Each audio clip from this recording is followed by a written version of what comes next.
Recently in the comments, I was told I was lazy. I think it was meant to offend me, but I agree. I am lazy. I mean, I do what needs to be done, and then I try to get back to being lazy. Let me ring the bell. Does take effort to ring. I see no point in rushing around, going the extra mile, pleasing people. Why? My heroes are pretty weird people. This man is one of my heroes, Ramana Maharishi, and he brought a lot of groundbreaking revelations to the science of enlightenment or attaining peace. Most people don't care about this. And this man would be considered lazy to a Westerner. I don't think he had a job. Look at him. But if we could learn the teachings of this man, we too might possibly enjoy being lazy. So for this week, I thank you for being here. I love you all. God bless and welcome.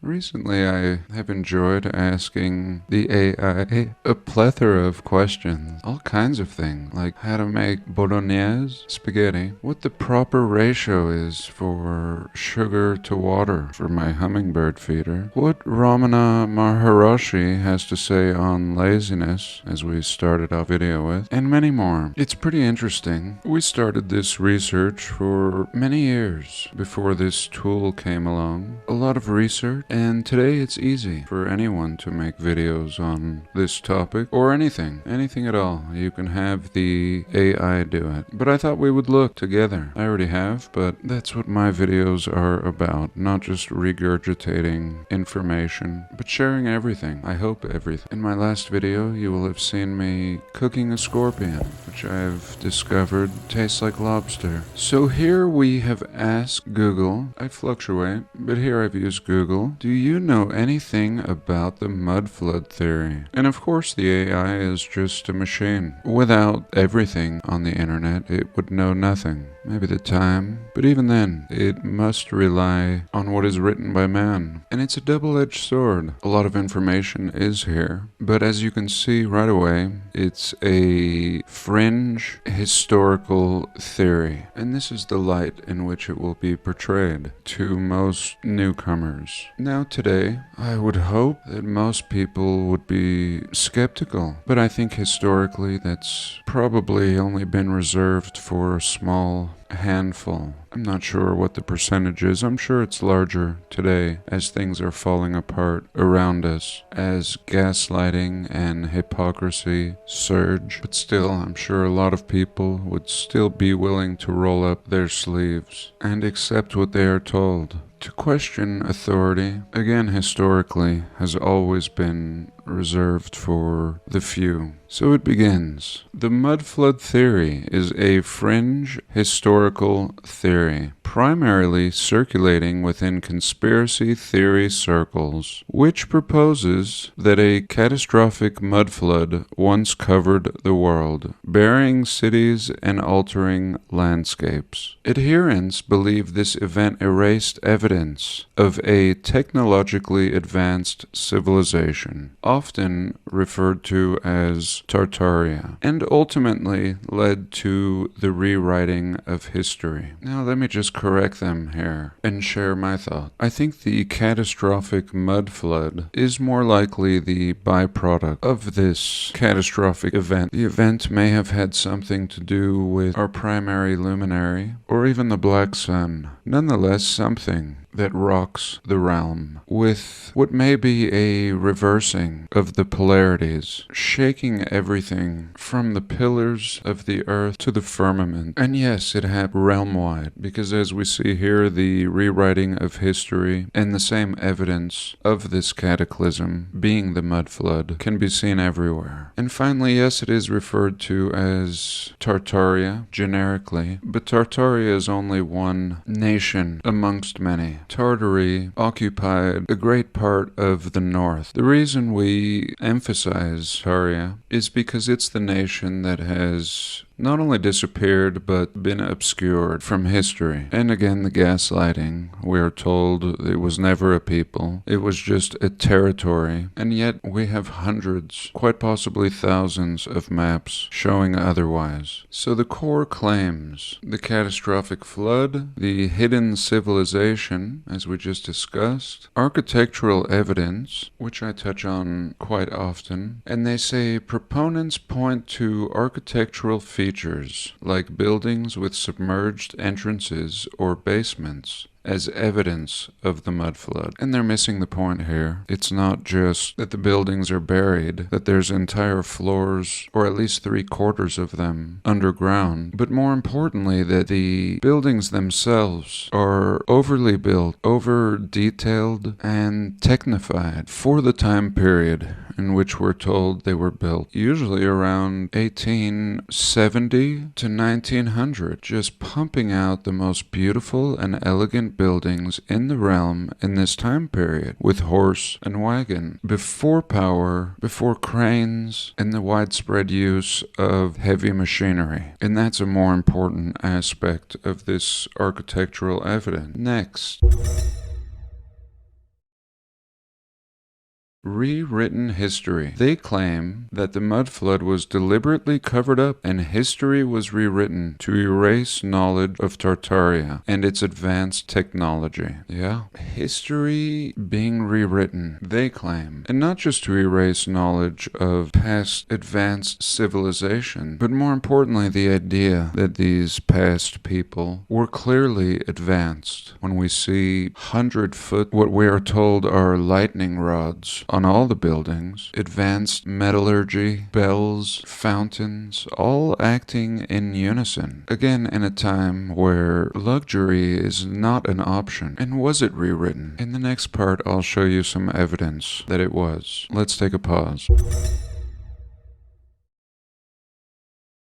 So there was once a man named Norman Dodd, and he was interviewed by a man named Edward Griffin, who wrote this book, The Creature from Jekyll Island. And at the time, this author was simply interviewing this man, Norman Dodd. And this is a very important book, revealing a true grand conspiracy and takeover of the monetary system, but not the point. This author was interviewing Norman Dodd, who was tasked, well, let me just read. The Norman Dodd report stemming from 1953 to 54, or the Reese Committee investigation, into foundations, special foundations that operate seemingly in a benevolent fashion, but actually are conspirators. This report, been long forgotten, again 1953, contains controversial claims about the activities of major foundations, particularly those associated with Rockefeller and Carnegie family. There was more. There was Ford Foundation and many others. These are some key players here. Norman Dodd, the chief investigator for the committee, alleged that these foundations were engaged in activities that went beyond philanthropy, aiming to influence U.S. education in ways that he described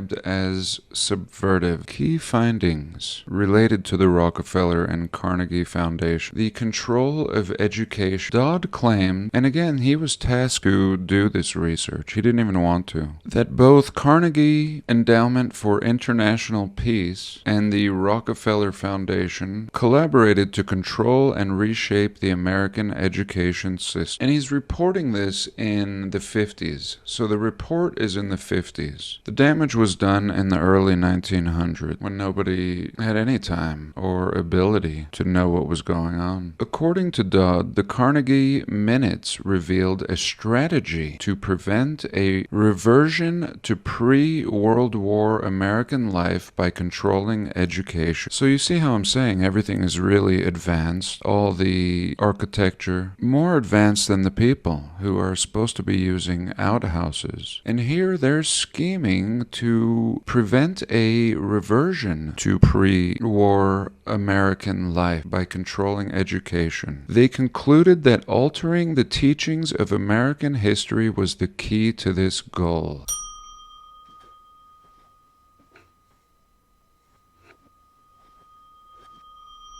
And you can watch an interview of Griffin and Dodd discussing this. Of course, they don't know what we know, and really what this implies. The conclusion is that the Dodd report alleges that Rockefeller and Carnegie foundations engaged in efforts to control U.S. education, influence foreign policy, and promote collectivism, with specific actions like prolonging W.W. blank and reshaping historical narratives. So they want to tell us today, the gaslighting bastards, that we are historical revisionists, when we are just bringing back what is very simply obvious. And one thing is the truth about what happened, that these foundations were instrumental in reshaping historical narratives in the early 1900s, only revealed in 1953 by this good man, Norman Dodd. Let's take a break.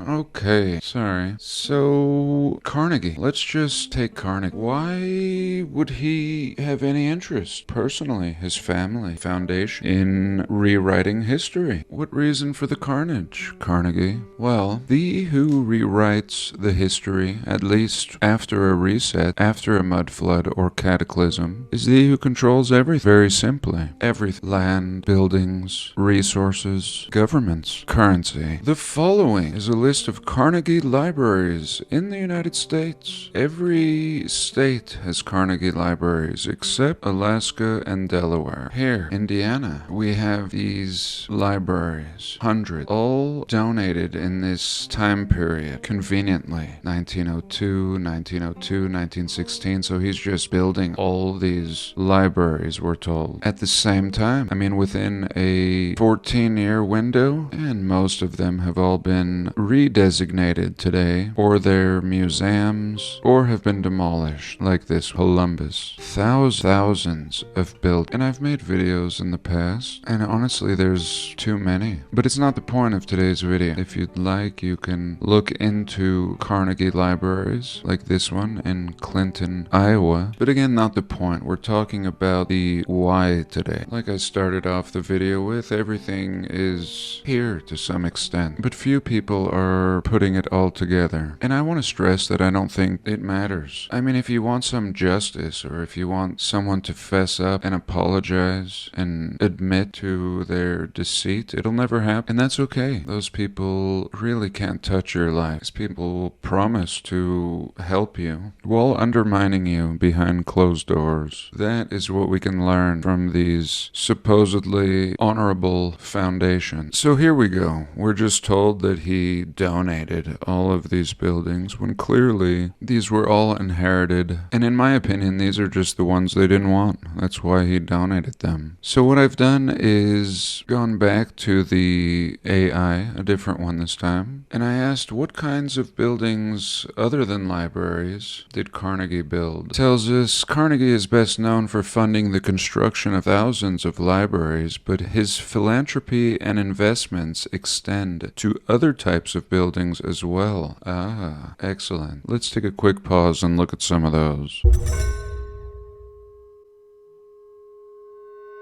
Okay, so this part's going to be pretty cool. Beyond libraries, Carnegie, we are told, contributed a bunch of other various structures, such as educational institutions, concert halls, and cultural institutions, peace buildings. Part of the Dodd report were how these foundations were urging Congress to prolong the WW, of course, for their strategic advances and financial interests, civic and community buildings, and church organs. So we're told Carnegie funded the installation of over 7,000 church organs throughout the realm. And you see, they're rewriting history, like we learned in the official congressional report. Congressional report, not just a book or some guy's thoughts. Like I said, he didn't even care. He was just a good man doing his job. And when he discovered all this, this, he was dismissed, similar to the Epstein files today. And why church organs? Again, because they were already there, and they needed to explain how these 7,000 church organs came to be. Again, the organs are the same as the architecture. The same case could be made. Pre-industrial era, there's no way you're manufacturing these organs. And Carnegie was a key player in writing history. So in his history, he funded these 7,000 church organs. Anyway, I then asked, can I have a list of some of the most noteworthy and impressive? And it's very happy to share these. And we'll look at those in a minute. So,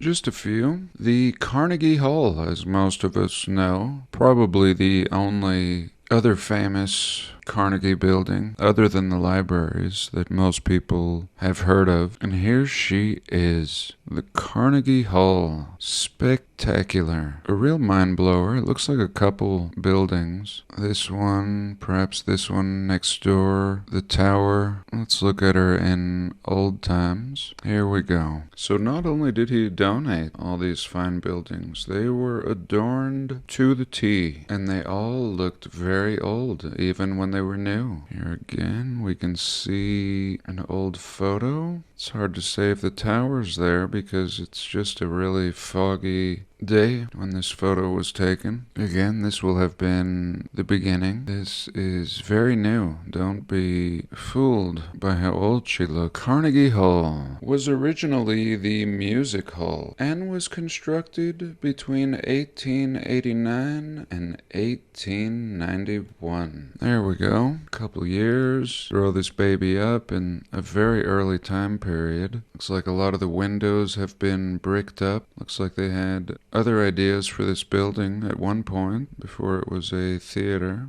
And thank God she's still here, as it was proposed for demolition in the 1950s, but it was saved by some campaign. So there we go. Donated, proposed for demolition 50 years later, and saved. Next, the Peace Palace. Ah, the Peace Palace. Who's ever heard of that? Completed in 1913. 1913, he donated $1.5 million for this one, reflecting his commitment to peace. There we go. And here she is, in The Hague. An easy million in this time period. And The Hague is full of old worlders. There's no need to tell this Carnegie story, but this tells us that all these players, all these heads of nations, are in bed together and have been throughout history. And if you didn't know that, I'm sure you know now, post-pandemic. But anyway, this is just a building for peace. That's all. Peace Palace, $1.5 million. The palace officially opened in 1913. So here we are.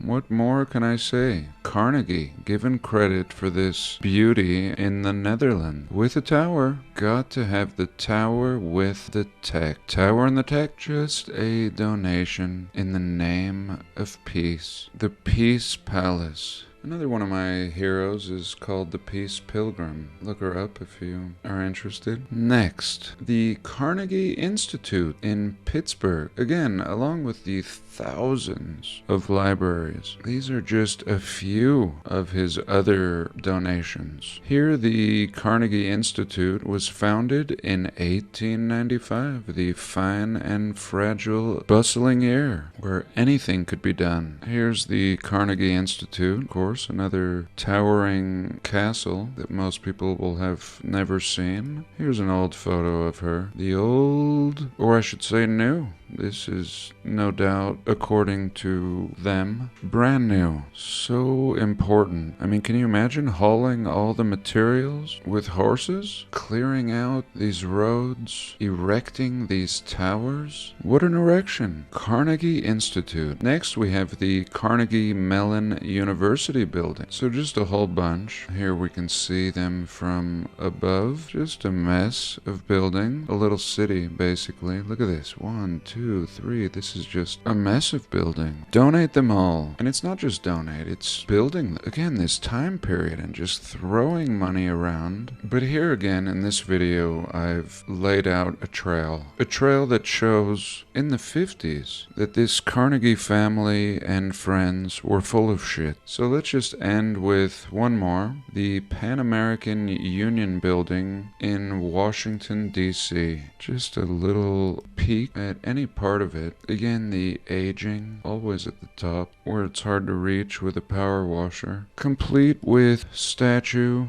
marble, and elegant interior. And the last one is this public bath. That's it, in Scotland. The Dunfermline Baths. Opened 1877. Thank you, Andrew. And here she is. This is a bathhouse. And here she is in old times, looking old when it was new. Here we can see the inside. And just a mind blower, an absolute castle complete with bathhouse. And we're told that he donated this. So for this week, I hope you've enjoyed. Thank you for joining me. I love you all. God bless, and I'll see you in the next one.